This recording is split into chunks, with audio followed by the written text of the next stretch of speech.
नमस्कार. लग्नाची बेडी या मालिकेच्या आजच्या भागामध्ये मी तुम्हा सर्वांचे अगदी मनपूर्वक स्वागत करते. आजच्या भागामध्ये आपल्याला पाहायला मिळतं, राघव मधूला विचारतो, मधू, कृष्णाने तुला त्रास दिला याबद्दल तुझ्याजवळ काही पुरावा आहे का? कारण पुराव्याशिवाय मी काहीच बोलू शकत नाही. मधू, तुला तर माहीतच आहे, मी हाडाचा पोलीस ऑफिसर आहे. आता पोलीस म्हटल्यानंतर पुरावा तर आमच्यासाठी खूप महत्त्वाचा असतो.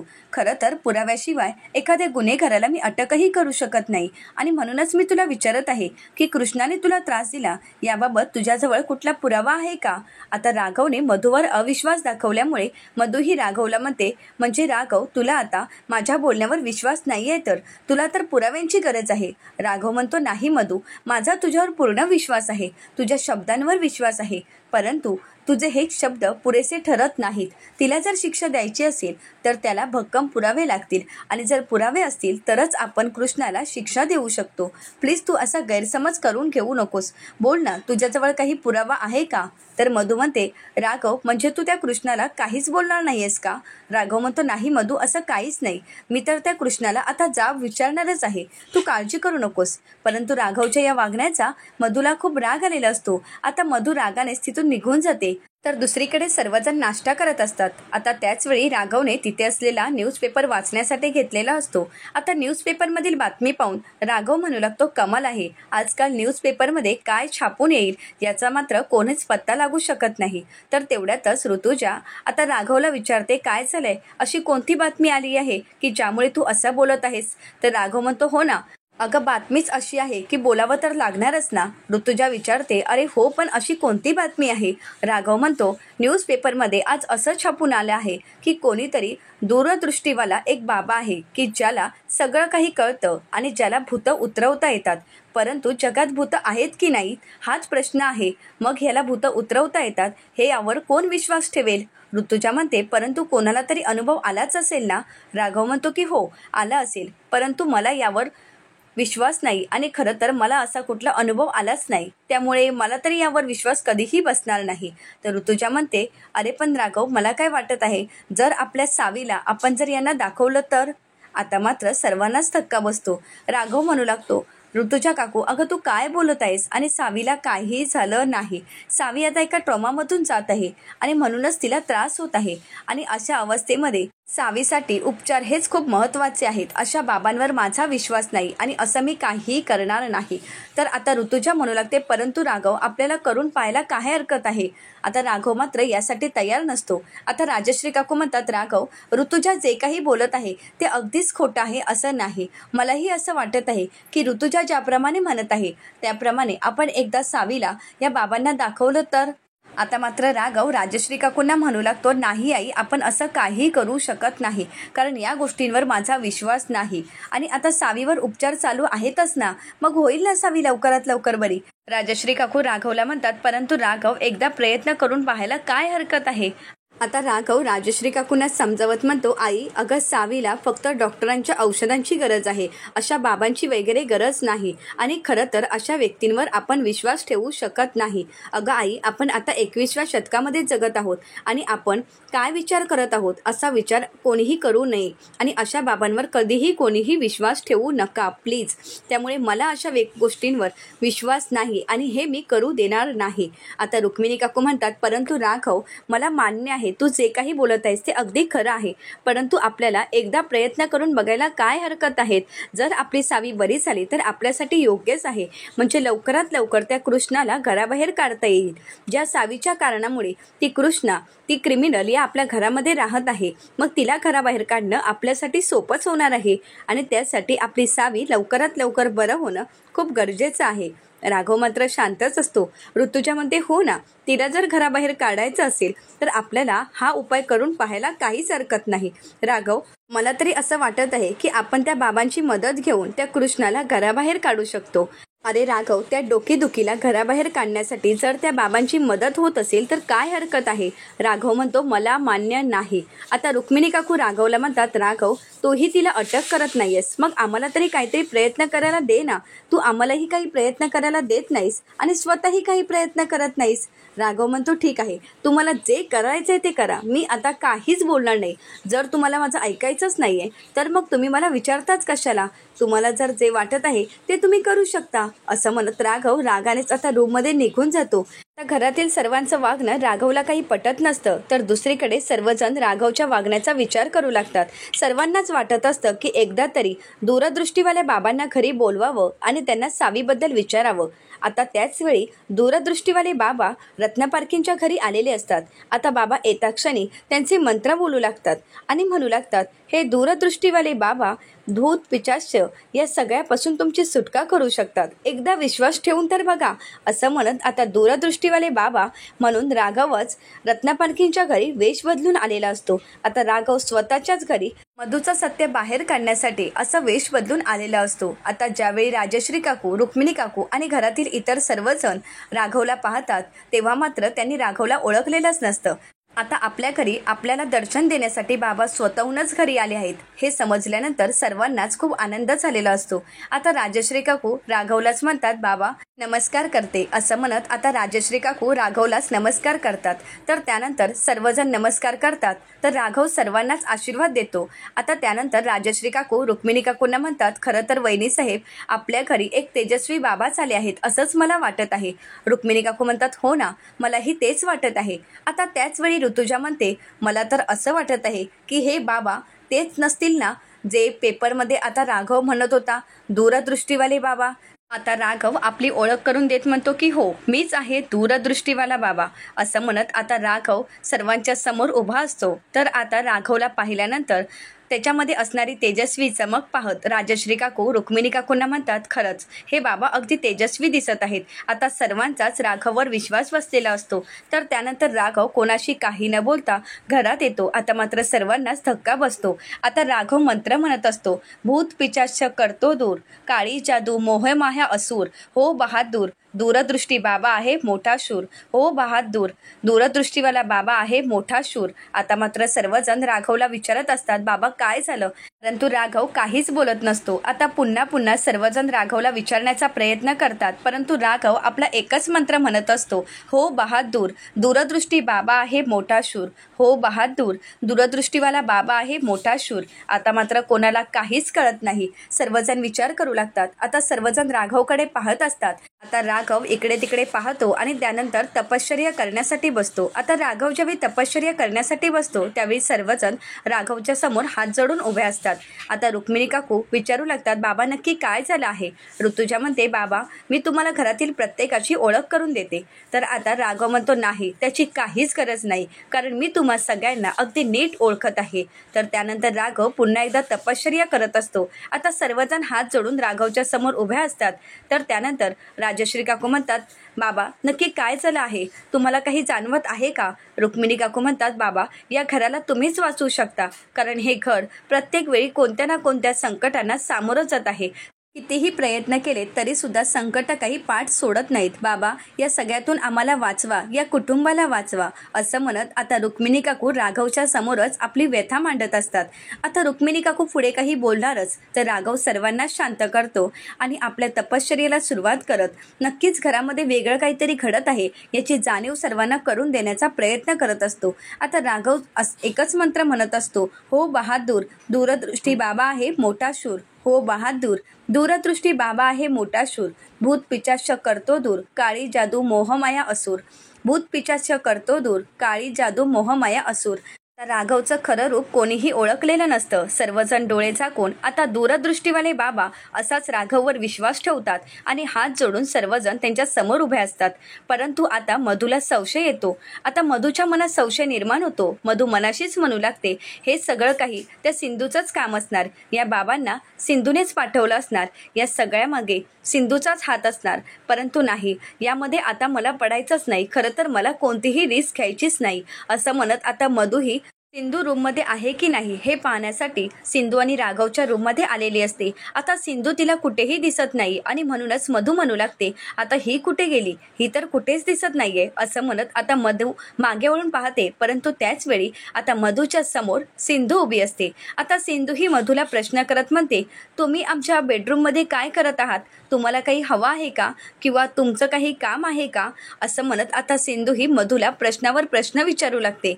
आता सिंधूला जाब विचारायला आलेली मधू तिलाच तर सिंधू उलट प्रश्न विचारत म्हणते, मधुताई, बाहेर जे बाबा आले ते कोण आहेत, त्यांना तुम्हीच बोलवलं आहे का, काही तुमचं काम आहे का? मधुताई, यामागे तुमचं काही कारस्थान तर नाही ना? असं म्हणत आता सिंधूने मधूचाच डाव मधूवर उलटवलेला असतो. आता मधू मनाशीच म्हणू लागते, हे काय, आता तर मी सिंधूला जाब विचारायला आले होते, परंतु ही तर मलाच विचारत आहे की बाहेर आलेले बाबा कोण आहेत.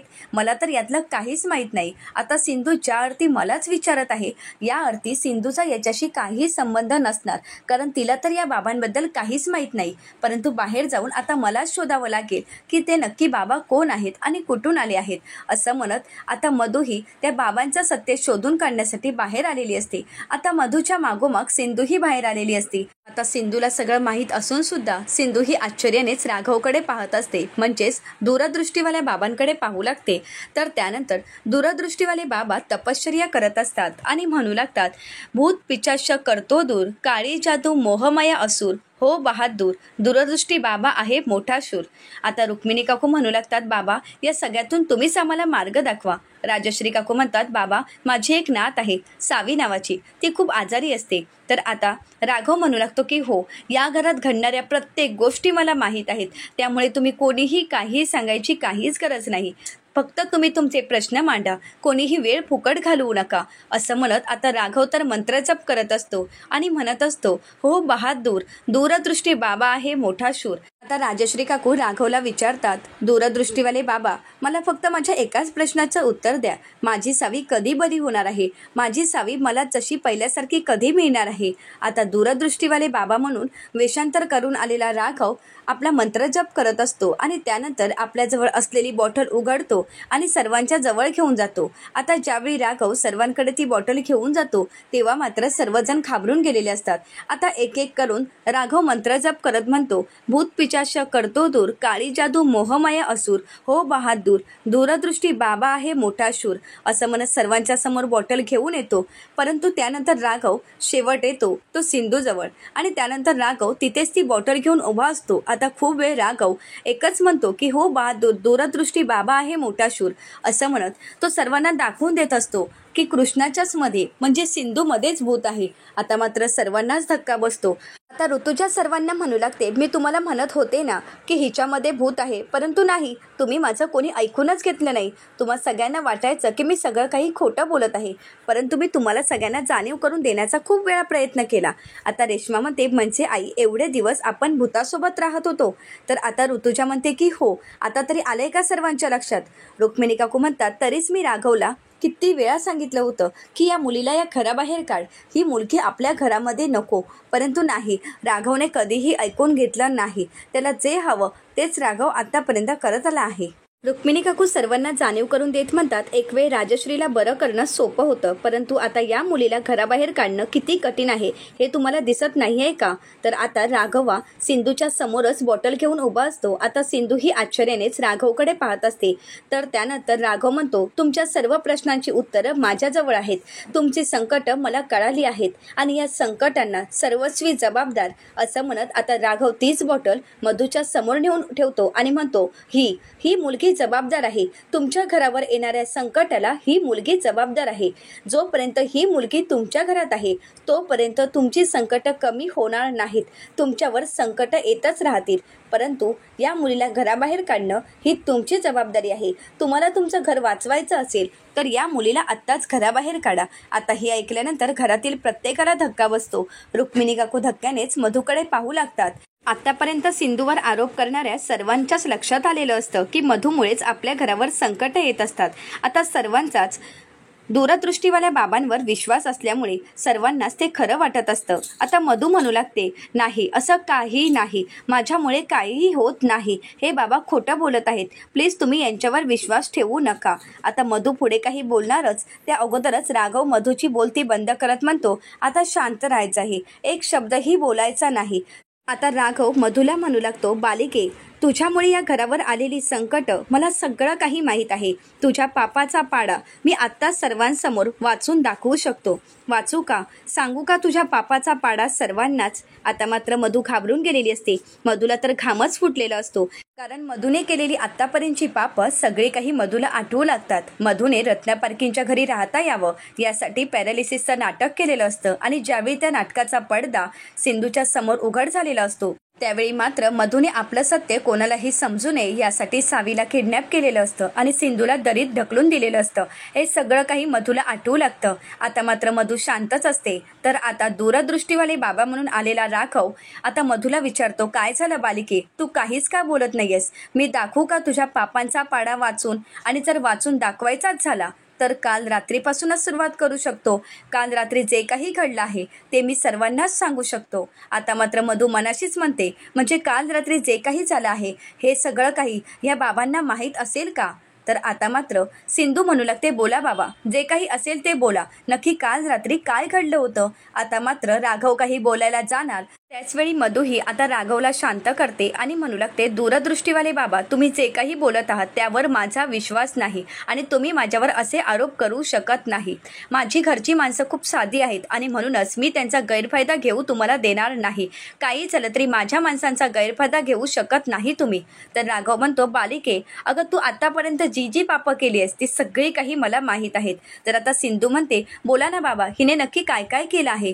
आता मधू ही सिंधूला शांत करत म्हणते, तू गप्प बस ग, तुला यामध्ये पडायची काहीच गरज नाही आणि अशा भोदू मामांवर विश्वास ठेवायचीही गरज नाही. माझा तर यांच्यावर विश्वास नाहीच आहे आणि राघवचा तर यावर कधीही विश्वास बसणार नाही. येऊन देत राघवला, मी सांगेन आणि हाताला धरून या माणसाला घराबाहेर काढेन. असं म्हणत आता मधू ही राघवला विचारते, तुम्हाला इथे नक्की कोणी पाठवलं आहे? कोणी पैसे दिले आहेत? आता मधू ही सिंधूकडे पाहत असते. आता सिंधू रागानेच म्हणते, काय चाललंय?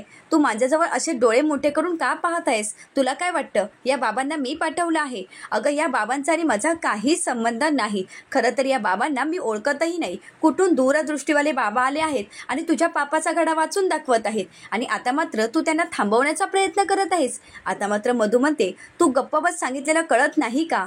आता राघव मात्र तपश्चर्या करण्याचं नाटक करतो. तर मधू म्हणू लागते, बोल बाबा, तुला नक्की कोणी पाठवलं आहे? कोणी पैसे दिले आहेत तुला? ज्यांनी कोणी पैसे दिले आहेत त्यांच्या दुप्पट मी तुला पैसे देण्यासाठी तयार आहे.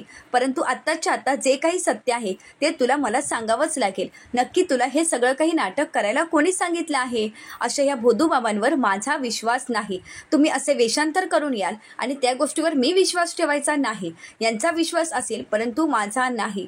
आता मधू ही राघवला घराबाहेर काढण्याचा प्रयत्न करत असते, परंतु त्याचवेळी रुक्मिणी काकू मधूला थांबवतात आणि म्हणू लागतात, राणी, अगं तू हे काय करत आहेस? एका तेजस्वी बाबांना तू असे आरोप करून घराबाहेर काढण्याचा प्रयत्न करत आहेस. तू असं करू शकत नाहीस. तर मधू म्हणते, परंतु या गोष्टीवर माझा विश्वास नाही.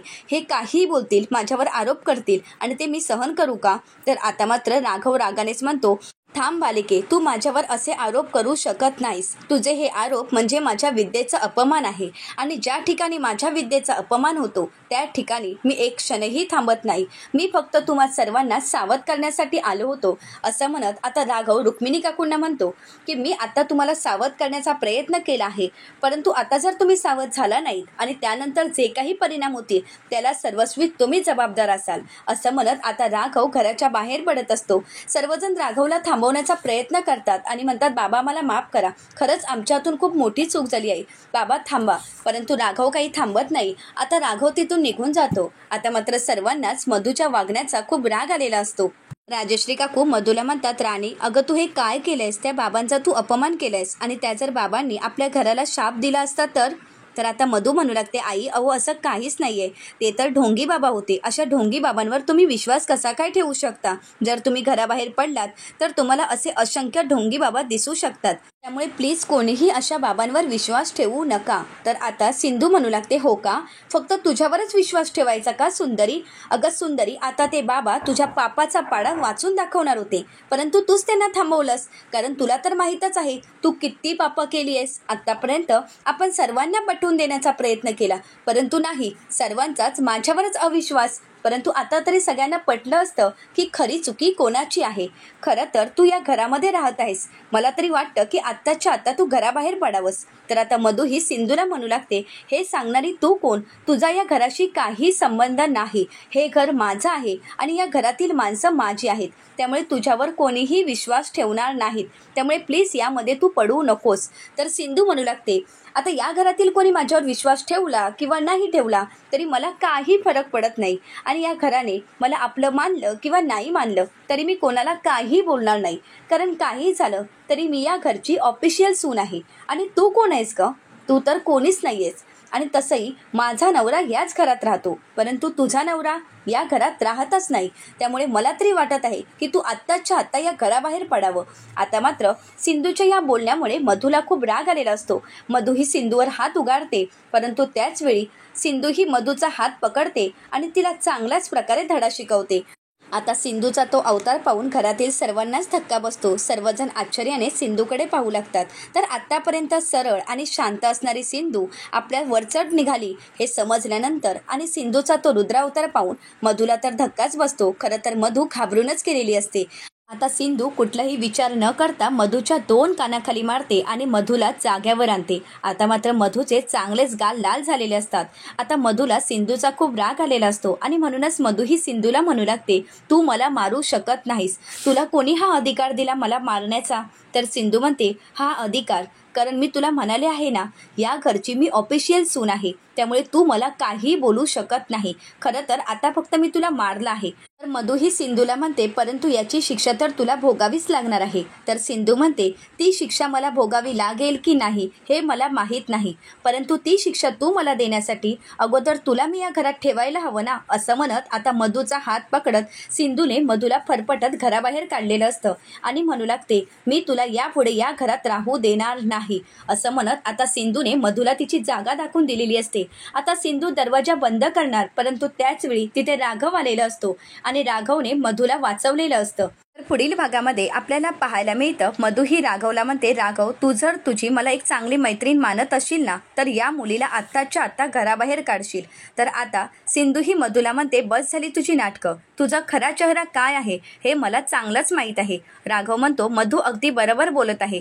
तुझ्यासारखी गुन्हेगार या घरामध्ये राहण्यासाठी योग्यच नाही. त्यामुळे खरं तर तूच घराबाहेर जायला हवीस. आता मात्र सिंधूला धक्काच बसतो. आता राघवा सिंधूला घराबाहेर काढेल का की राघव आणि सिंधूचं यामागे सुद्धा काहीतरी प्लॅन असेल? आता मधूला धडा शिकवण्यामध्ये सिंधू आणि राघव यशस्वी ठरतील का हे पाहणं अतिशय रंजक ठरणार आहे. आता अशाच मालिकेचे नवनवीन अपडेट पाहण्यासाठी चॅनलला नक्कीच सबस्क्राईब करा. आजचा व्हिडिओ पाहिल्याबद्दल तुम्हा सर्वांचेच अगदी मनपूर्वक धन्यवाद.